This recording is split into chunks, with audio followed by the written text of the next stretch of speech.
A show made for gamers. A show made by gamers. Brought to you by Ace Corporations. Pillars of Gaming. Welcome to episode 2 of Pillars of Gaming. Today we'll be discussing game mechanics. And I'll be, as your host, in the hot seat, and we'll be asking the questions for these two gentlemen. Let's start off with our first question. Good mechanics in games. Okay. What would you think? What would you say that are good mechanic in games? Well, for me, we can start off with something pretty simple, and a game again that I have on my channel. Another plugin for me. So, from Prince of Persia, the time mechanics, and the rewind mechanics, and the warp time mechanics in general.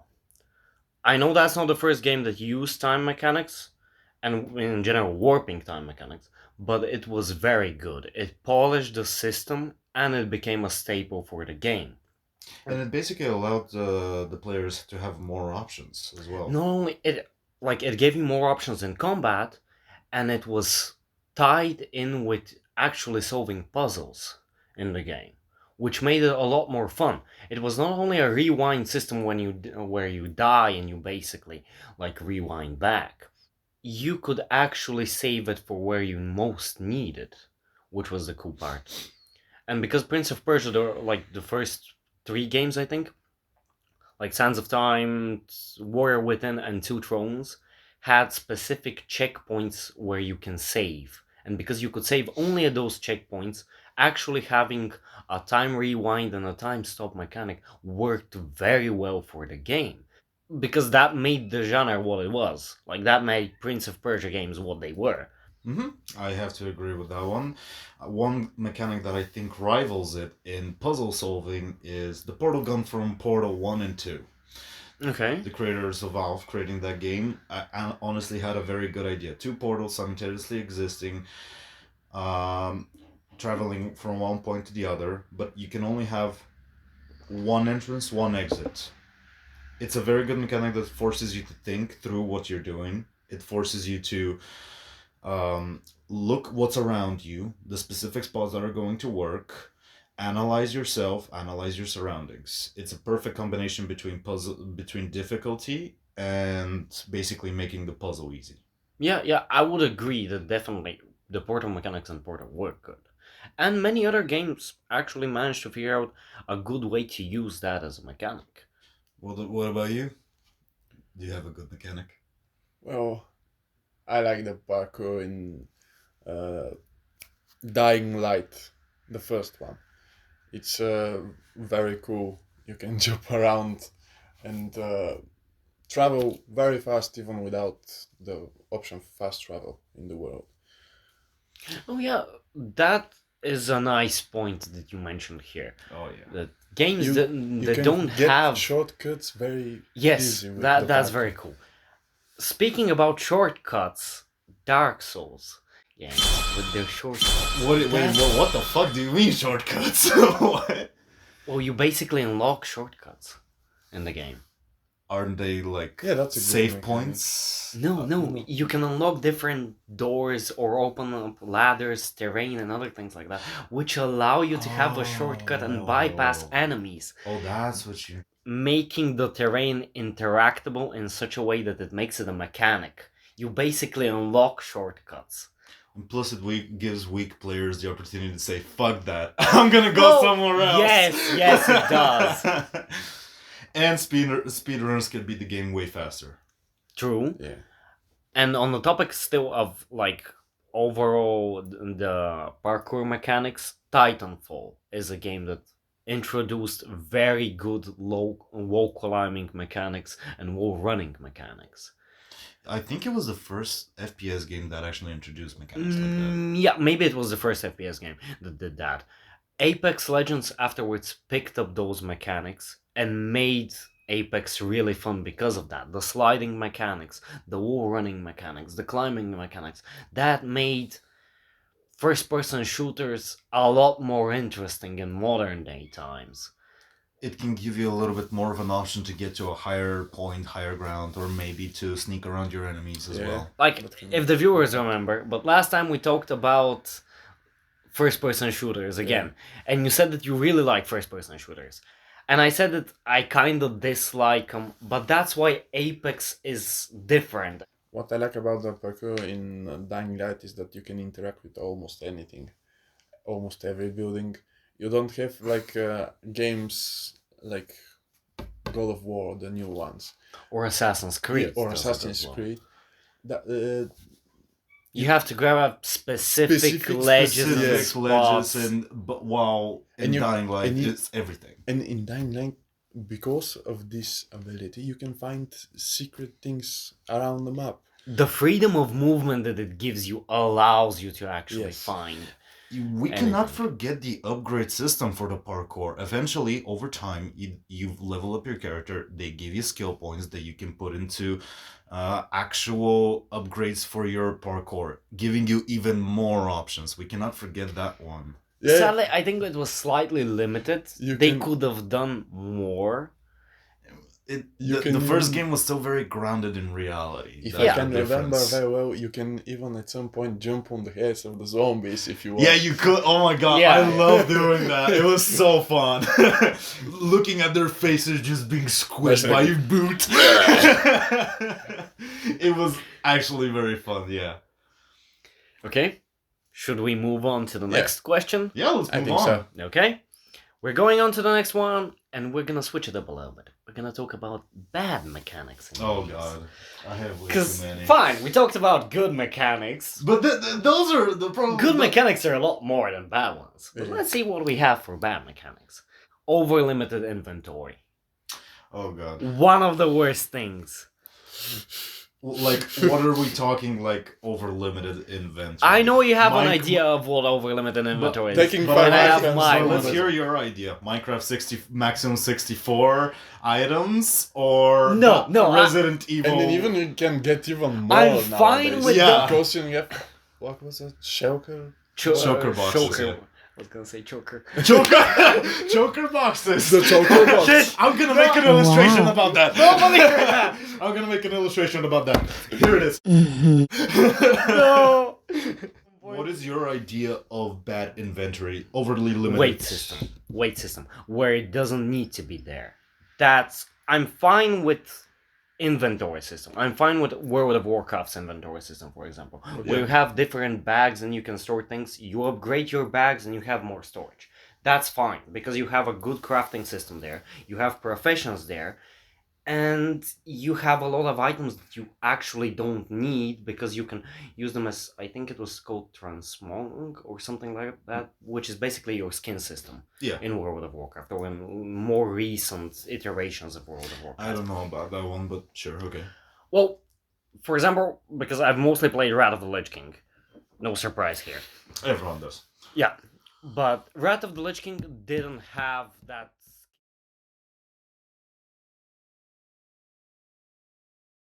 5 minutes later. So World of Warcraft had good inventory mechanics for me, but having a weight system, for example, in Fallout games, Oh. especially in Fallout 4, or having it in Elder Scrolls games, Skyrim, Yeah, I mean, yeah, pretty much. you the only don't one. need it there. You just don't fucking need it there. It's extremely boring and annoying because What do you you're mean? meant to collect items in those games. Yeah. You're meant to stuff your pants with everything that you can find, basically. You're hoarding everything that you can find, and that's a part of the charm of the game. That you're hoarding all those items and things that you can use at some point. You can swap out weapons, builds, or whatever, because that gives you the freedom, and having a weight system there is unnecessary. Okay, and For- bad mechanics for you? For inventory specifically as well, Okay. I have to say Resident Evil's mechanics for inventory. Oh, the Tetris one. I didn't play Tetris. Okay. But like Resident Evil's mechanics, I understand it's grounded in reality. You cannot carry thousands of shotguns. You cannot carry unlimited godly amounts of ammo. I understand that there has to be some limit to it, but why does it have to be basically your inventory system over there is a grid, and each item covers a specific part of that grid. If that grid is filled, if everything in your grid of the inventory is filled, you cannot put anything else in there. For example, a shotgun can take 8 slots.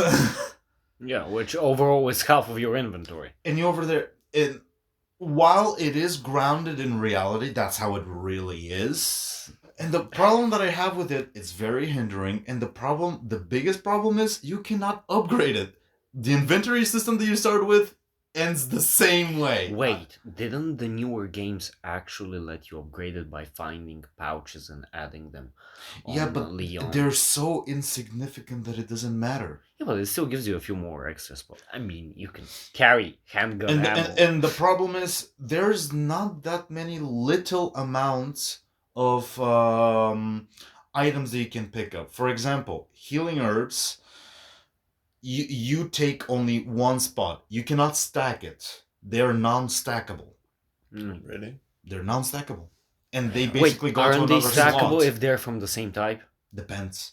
Aren't they like stackable if Depends it's a if green it's herb ammo, or red? if it's ammo box, it stacks to a certain point. Oh But yeah, yeah. But for example, getting herbs and bandages, making them into the med kit that you have in the game, it's non-stackable.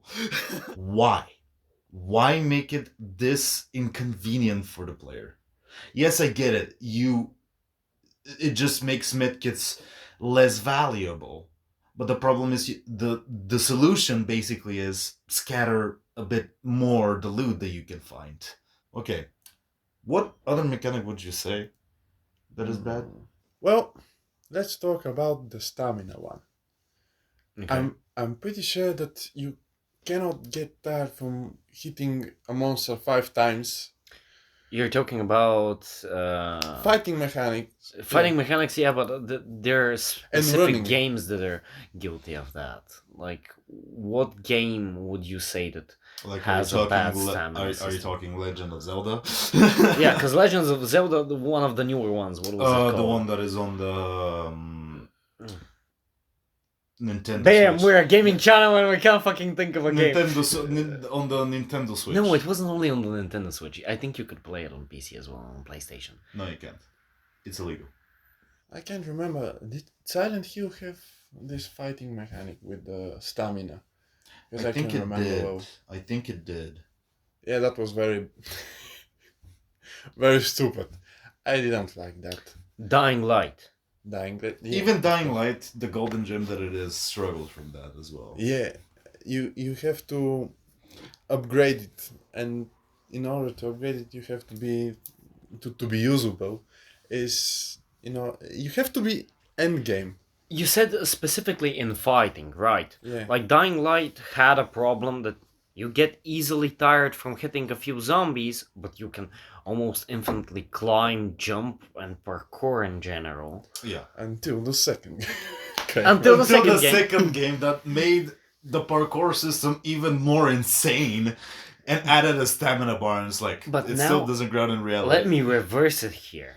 Fallout has stamina system when you run, Yeah. Oh, but yeah. you don't have a stamina system when you fight and shoot. That's Why funny. do you need? Wait, do you get tired if you shoot? No, that's the thing. You don't get tired from shooting, fighting, or whatever. You can beat up like 1,000 ghouls, but I you mean, don't. okay, He for was shooting, asking in the no, real world. in real life, like shooting does not tire as much as you think. Try that again. Okay. It does. It okay, does. it does tire, And but it's not- very but straining for the shoulders, especially. it is training for My the guy, shoulders. he's shooting a minigun. Okay, And- that and one for I your understand. wrists, Yeah, maybe. Yeah. for the wrist, but it's not gonna be as tiring as you going out and swinging a bat. Yeah, but you don't have stamina for swinging your bat or your hammer. But Or you your- but you get tired if you walk 10 meters. Exactly. Like you run for 5 meters and he starts grunting and puffing and huffing. But motherfucker has access to military weapons and is over there like, Carries a I'm fine. huge amount of ammunition, weapons, and useless items. You have a minigun that you can carry, and for fuck's sake, you get tired from running. Let's talk about unkillable monsters. Oh yeah, definitely. I That's- don't like that. I mean, in Well, it Res- depends where the unkillable monster in- is in which game. in Resident Evil, if I can remember, you can stop it for a certain amount of time. The giant dude. Yeah, I always forget his name. No one knows his name. No one likes him. Especially when they allow you to kill a specific enemy later on in the game. Yeah, You can't kill it currently, you can just either hinder it, slow it down, or whatever. 2 levels afterwards, oh, now you're able to kill it. With fire Or something like that. And you're over there like, bullets didn't work, but fire does. How the fuck does that work? Yeah. Alien Isolation. yeah. Guilty of that as well. Like, I get the alien like should be very strong and Very all, durable. Yeah. and very durable. But come on. Give us something. Yeah. Yeah. There was a video of someone shooting it non-stop with a shotgun, and But- he yeah. just at some point the xenomorph despawned. He didn't kill it It just despawned. or something like that. I don't remember it very well, but you cannot kill it.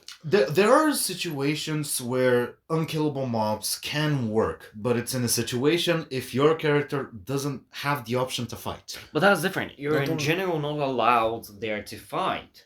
So even if you kill the enemy, it's through some other way. I get it there. Like, they're unkillable due to the fact that you're unable to fight. But making an enemy unkillable when you're allowed to fight, it's very unsatisfying. Yeah, it's kind absolutely. of stupid. StarCraft 2 was a little bit guilty of that in its co-op missions.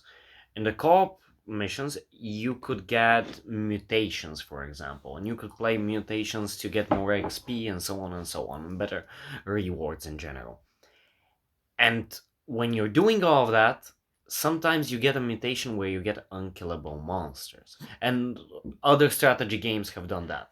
You get a monster that you can't kill, it just goes and kills a part of your base, or it kills a specific amount of units. You basically have to sacrifice units so it despawns, goes away, or dies on its own. I Yeah. mean, it's there to hinder you, to slow down your progress as unkillable monsters in most games. But it should limit your progress to a point. Yeah, exactly. It should limit your Like progress to maybe it one. should slow you down trying to kill it. Maybe it's more difficult to kill and it slows you down, but not being able to kill it at all, and you just watch it destroy part of your base. Why? It's Why? just annoying. It's It's just just unnecessary and annoying. After a quick coffee break, we're back with the next question. And we're going to be talking about unique mechanics in games. Okay. Oh, I have a good one for that. Okay, you can start off then. World of Warcraft system for auctioning items. Fine, yeah. Usually the beginning was basically you go to different quests, you get different items. You have the shopkeepers, they have items, not that useful, but it gets you a good start into the new zones. And you potentially reach a higher level, you can go to different dungeons. In there you can get these items. Auctions are usually... Auctions usually go to the late game, the time that you have the most amount of money. Can I lighten that coin purse for you? Get the certain amount of gear, and there's a way for you to get that gear at a cheaper price, and you basically bid yourself against other people for you to get the gear that you want that is perfect for your build. An important part about the auction system in World of Warcraft is that you can actually buy with gold tokens that allow you to play the game without spending real life money for it. Because Well- it's a subscription based game, as most of you already know. And you can use your in game currency, the gold, basically, to buy tokens which you can spend to keep on playing. Basically, yes. And the other thing is it adds a whole different element to getting the gear. It's not just going to dungeons, going on back and forth. Yeah, because in World of Warcraft some items are unique. There is also specific dungeons that come out once per rotation. Yes. And the next time you're gonna get that dungeon and gonna get that specific gear is probably years later or maybe a couple But of the months thing later. is that you can't actually auction out everything. due to the fact that, again, some items are soul bound, and as a soul bound item, that's only to your character. None other character can actually get that item. Raids and dungeons have like a drop chance, and because the drop chance for specific items is very low, some of the items are soul bound, which means that you can't actually sell them to another player. You're the only one that can use them. A few moments later. So Warframe uses a very similar system for that. It has a great auction house. 5 minutes later. And you can buy the necessary things through the auction. 6.5 hours later. Yeah, the other element that auctions add is another way for you to earn currency into the games that you play. Yeah. It's basically a second way for you to earn currency. Get the best gear, for example, that is a very low drop chance. That's the more important part for me. That makes it unique. Yeah, and then you have the customer that benefits because he gets the item that he couldn't get, he would have to grind for hours in order to get. And then you have the seller that also profits from this because he gets the money and he can use that money for the next auction that he's interested in. And reminds me of TF2 trading system and other as such. That's more connected to Steam itself. No, you can in the game. You can trade Really? in the game, yeah. You can Yeah, play you can. inside There the is game. in-game trading. But I it's thought it kind of was only shit. through Steam. It's really shit, yeah. And it's, as you said, actually it is connected through Steam. Okay. Okay, what about you? What do you think is a very unique game mechanic that you would like? Well, it's unique, a bit useless because it's not connected to gameplay. I like mechanics in games that are connected to the main characters but are not part of the gameplay itself. Cool. Oh, yeah. I will use as an example The Last of Us 2. Cool. Oh, yeah. Ellie plays guitar. Cool. Oh, yeah. She learned that from Joel and she could play guitar very well. Cool, Oh, cool, yeah. cool. Oh, yeah. But after she got her fingers bitten off, Okay. she couldn't play as good as before. As I said, it's not crucial to the gameplay, but it's part of her character. The things that she inherits from her father figure. Let's start it over. Nah. Faggot figure. Faggot figure. Faggot figure. Faggot figure. So, the player can play guitar through her. And I can give an example. First-hand example. You can play chords on the guitar. And it's funny because it's not really funny, it's actually tragic. the main character gets her fingers bitten off, those two. And usually you need them to play the chords. That's D major, but she doesn't have this finger, and it doesn't sound as good. A little bit empty. Even the G major. I get what do you mean. Like, you have the mechanic to play the guitar Yes. pretty realistically in the game. Yeah. And when she loses the fingers, she basically can't play correctly the guitar. Yes. She has limitations. Yeah, she has She's limited. limitations. And it's kind of fucked up because that's one of the things that connects her to her father figure. The key is in the details here. The same goes for The Last of It Us. grounds the With game. It puts it in a realistic term. Not only that it and puts makes it in a the realistic characters relatable because if you see Exactly. a cute animal on the street, That is also you will true. pet The it. guitar thing in Last of Us makes the character a lot more relatable. The petting of animals makes the character a lot more relatable. Okay, we can add here as well the mechanics from Porto that you previously mentioned, and we can add the mechanics from Prey. Both very unique ways of traversing terrain and solving puzzles and handling with enemies. The portal gun and the glue gun. And from it's the two amazing games. because the portal gun, we already said that it's a good mechanic, but it's also a unique mechanic at the same time. And Definitely. it covers two categories, which is very rare for game developers to achieve. Not only that, but the glue gun from Prey is very useful in terrain traversal and the way you handle enemies as well. And it's a unique way to approach enemies and to handle enemies. Instead of just full on out shooting them or killing them, you stop them in their tracks, you freeze them, or with the portal gun, you're actually able to destroy turrets and solve different problems in the environment. It gives you a more creative way to think throughout the missions that That's you what encounter. makes them unique because it gives you all that creativity. We can add, for example, the time warping abilities here as well from Prince of Persia. Being able to use a specific way to defeat enemies or traverse terrain using your abilities or your weapons is very unique in general. I cannot go throughout talking about unique game mechanics without talking the original game Skate. Okay. First created for the Xbox. Basically, they many years they tried to make the Tony Hawk game first with creating skateboarding mechanics. But the problem with that one was that it didn't ground itself in realism. You basically mash buttons and you perform tricks with outlandish travel distance.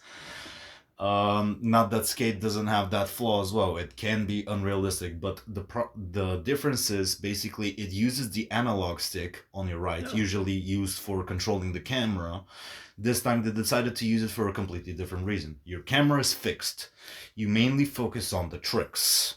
And basically every type of movement that you make, it creates a different trick. You learn more throughout the game. You go through the game learning more and more tricks, which are very difficult to perform altogether. Each and every one of them add to a counter, which actually increases the amount of points that you can get from a certain mission. It's a very good way to represent how skateboarding is really difficult to perform. We can't go without mentioning Alien Isolation. Yeah, of course. It's a little bit different as a mechanic, again, closer to the guitar thing, but in a different No, way. not exactly. It's actually part of the. It's crucial for the gameplay because it's the predatory behavior of the xenomorph. It works in a very simple way, actually. It has two AIs. One is the director, and the other one is the xenomorph. The director knows your location and the location of the xenomorph. And if you're hidden, it gives the xenomorph hints. Okay. He gives it gives hints. He gives hints to the xenomorph. Aha. He doesn't say where are you. He says in what location you are. It provides you with the general location of where you're hiding. And the xenomorph goes there and starts searching for you. And if you stay hidden too long in one place, basically. one place, he will find you inevitably. And it creates the illusion that the xenomorph learns because he becomes more aggressive. And it keeps you more on your toes. Yes. You gotta keep on moving. You can't be just stationed at one place and do nothing. Which is the difference between most stealth mechanics in this game, for example. Because usually, like Assassin's Creed, a typical game, the stealth mechanics are pretty bad. And the reason they're pretty bad is because the AI is not the smartest.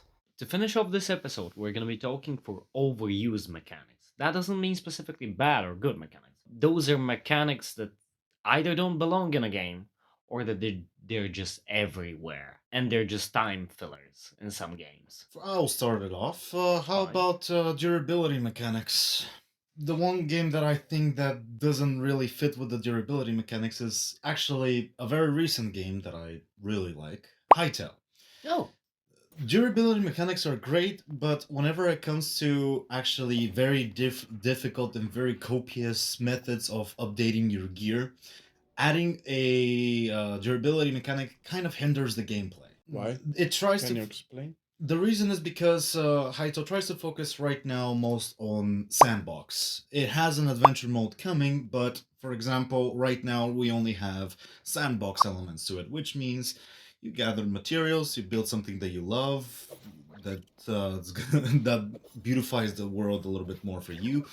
You go around finding new mobs to add it to your memories, add it to the memory section, which are in the Forgotten Temples. Durability is used way too much, and just Haito is one of the most recent victims of it.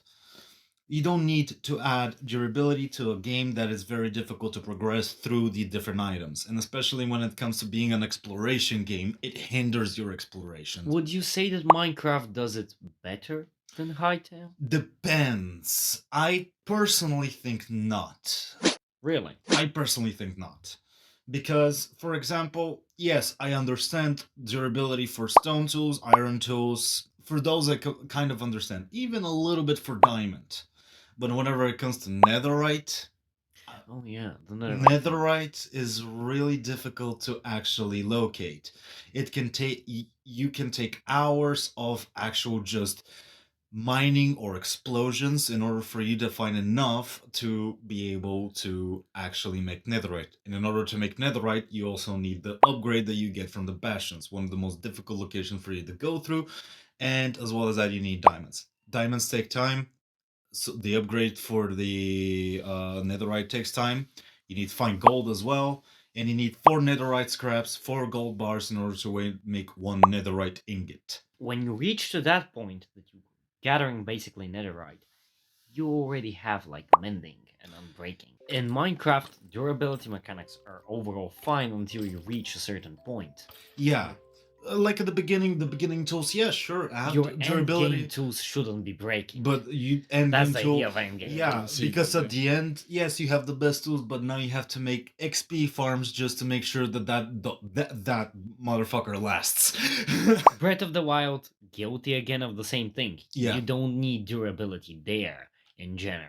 Each game has it as a tick box. Basically, they're ticking off things that they gotta do. While we're on the topic, we can talk about survival mechanics as well. Like, I know that you two like survival mechanics. I like it, yeah. Yeah. I don't. I'm fine with the crafting mechanics overall, but I don't like the survival meters. If I had only a sanity meter, fine. That makes the game fun, because most games usually put sanity, make it in a unique way. Like Darkest Dungeon, for Yeah. example. HP Lovecraft's HP Lovecraft. Untold Stories. Yeah. Yeah. If you get the highest sanity meter, And- I mean the lowest sanity meter, And you again, kill that- yourself. You basically kill yourself in the game. the genre that suffers most with survival mechanics, they add them and it just hinders your playthrough, is RPGs.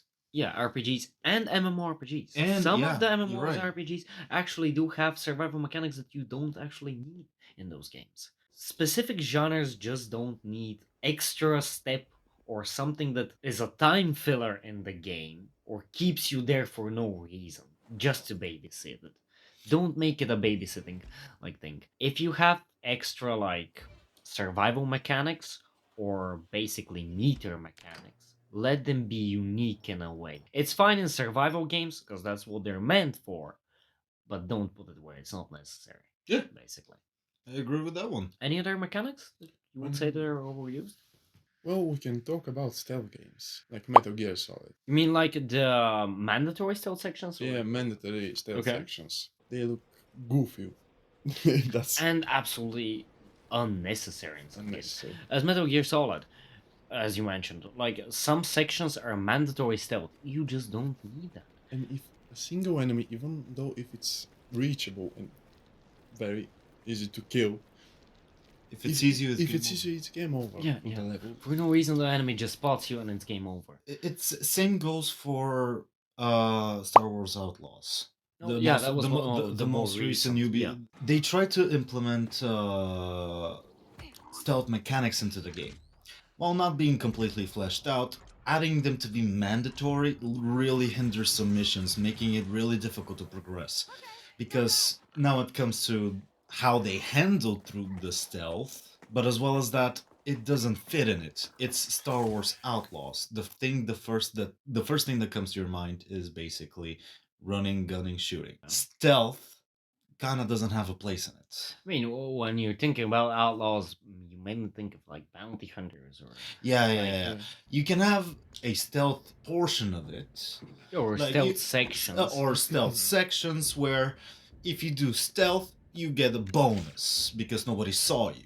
That's fine, but That's when you fine, make it but making it you have to, mandatory, otherwise you fail. Or That's when it limits from the many possible ways that you can finish the mission. It Or- turns into only one way to finish the mission. or it's a break from the typical gameplay of the game. Yeah. When you go and just shoot everything, you just have 1 or 2 levels that you change that. yeah, having a limited amount of stealth sections is better than actually putting them everywhere.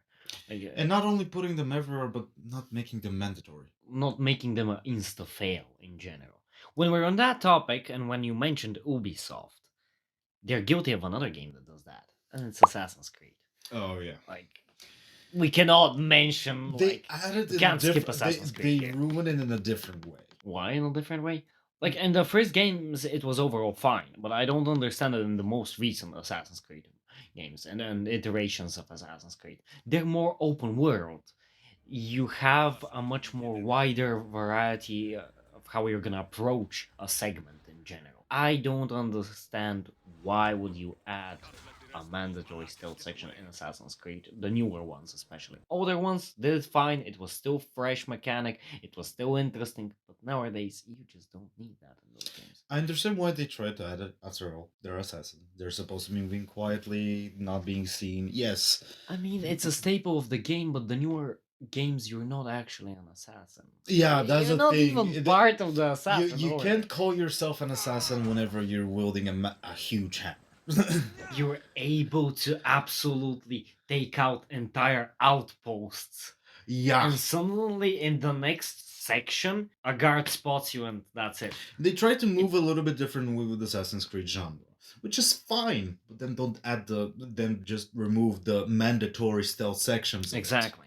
Another very similar thing to this is escort missions. Oh. They're annoying, slow. Some games do it fine. Some Like, games do it fine, but MMORPGs overall do it fine. Like World of Warcraft, yeah, sometimes the NPCs are broken, sometimes it doesn't work correctly, sometimes the NPCs just go off track fighting something for no fucking reason when they need your and help. they don't for force you to protect guard them or anything like that. But that's not the problem. It's not the problem that they have health bars and other things like that. It's just that in some games, it's just why is it there? When you have too much of those sections, it no longer feels unique or refreshing. It no longer just breaks the overused other mechanics and it no longer just makes the gameplay refreshing. It just there for no reason. We can talk about quick time events. They're good, but they're overused. The best example for good use of them is God of War games.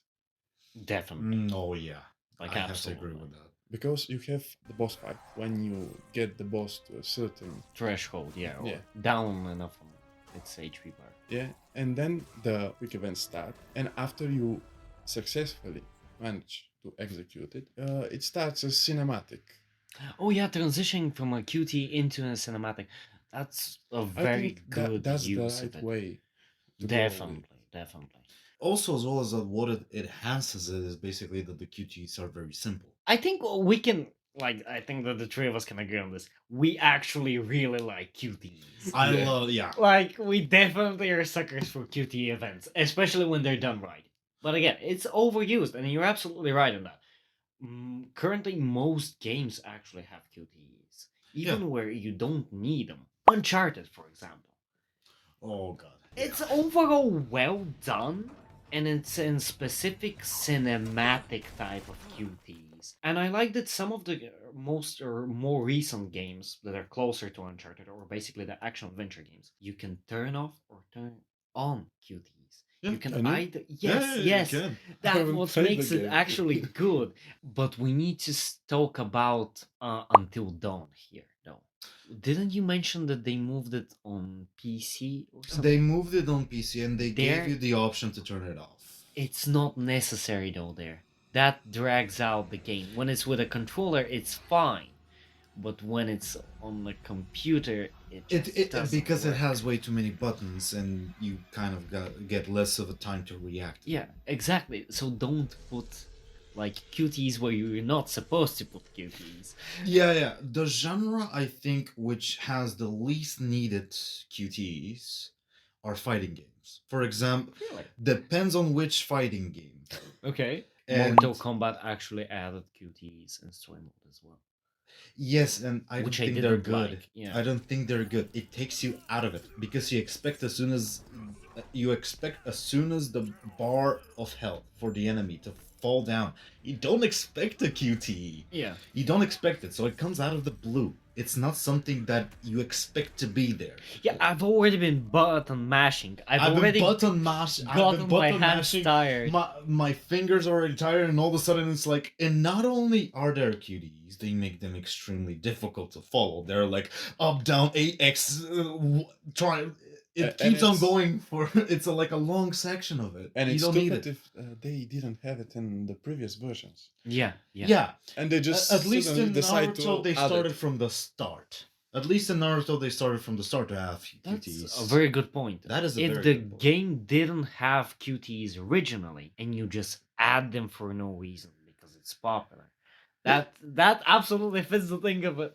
Overused. Yeah, Mortal Kombat is a very good example Yeah. of a unneeded QT event. Any other like overused mechanics that we want to add here before we finish off the segment? Well, the last one that I really think that we should talk about is corpse running. Basically, you die, you lost some items, but you have the option to get them back if you get them back if you go back to where you died in a certain amount of time. One of the original games that was guilty of that is World of Warcraft, actually. It does it well, because there you go to basically your soul goes to get back to your body. But in some games like Hollow Knight or Souls-like games in general, Souls like, yeah. I don't think it's necessary. Yes, it doesn't drop your items, but it does drop the credits and the souls that you've been gathering for quite a while. Just unnecessary. That's what I like about Terraria, because it's different from Minecraft. When you die, you keep all your stuff with you. Really? I Yeah. don't know that. Which is very annoying, especially in Minecraft. It's an exploration game. You don't need to lose all your items. And especially if you can just randomly die to a random mini zombie. No, actually, in Terraria, you keep everything. You keep everything. Everything. Okay, You I got thought you anything. dropped like a small percentage. In Minecraft, you can actually turn it off, though. Although it involves cheats. No, it Cheats. doesn't involve cheats. It doesn't need because you need to first allow cheats in the game. And then you have to make /game rule keep Ah, inventory You off. mean that? I mean, that's Now not they a cheat. added it in a different way. Basically, while you're creating the world, it has a game section, game rules, and you can turn it on from there. Okay. So they did add a different way to add it. Although if you keep absolutely everything, it kind of hinders the point of you dying. Does it though? You still died and you still need to backtrack. I prefer games where you don't actually lose your things. Because I mean, I've spent time getting those things. Now I have to not only spend time getting there, but I gotta take my things back again. That's just annoying. It's a can't- minor inconvenience, I but can't it's an remember inconvenience. how exactly it worked. Did the items despawn when you log off? Oh no. In Minecraft, you have a timer. Yeah. In Yeah, Minecraft, you have a there's- timer. The items disappearing is a huge hindrance on your progress. It's basically the biggest way for the game to say your time was worthless. Yeah, it's better when you make them as one thing that you need to collect and it doesn't despawn. That's something that. Why am I mentioning Souls-like games here? Because, okay, fine, I get you lose your souls or whatever, like your currency basically. But when you die again while you're trying to get to your previous. They disappear. They disappear. Don't do that. Fine, I'm fine with dying and my souls being somewhere that I need to get back to and collect them. Because in the other situation is you have multiple souls that you lost through your death. And then the time you the second time you die, you have less souls because you were trying to get the previous ones as Yeah, fast as possible. And I'm already annoyed. I already have to backtrack. I'm already trying to do it in the quickest way possible. So yeah, I'm gonna make mistakes and get killed probably again. Yeah, Like, don't make it so my previous souls disappear. Like that's just an inconvenience and a very annoying and agitating one. in And this with game the it just despawning items as well, that's just unnecessary. you spend all this time farming for netherite gear just for it to despawn because you got there a second later. Absolutely unnecessary. Absolutely unnecessary. You don't need that. I think we're going a little bit. Off track. Yeah, we're going a little bit. No, not only that we're going off track, but we're kind of running the clock here. Yeah. Because this is a huge topic where we can keep on rambling endlessly, probably. We'll save it for a future episode.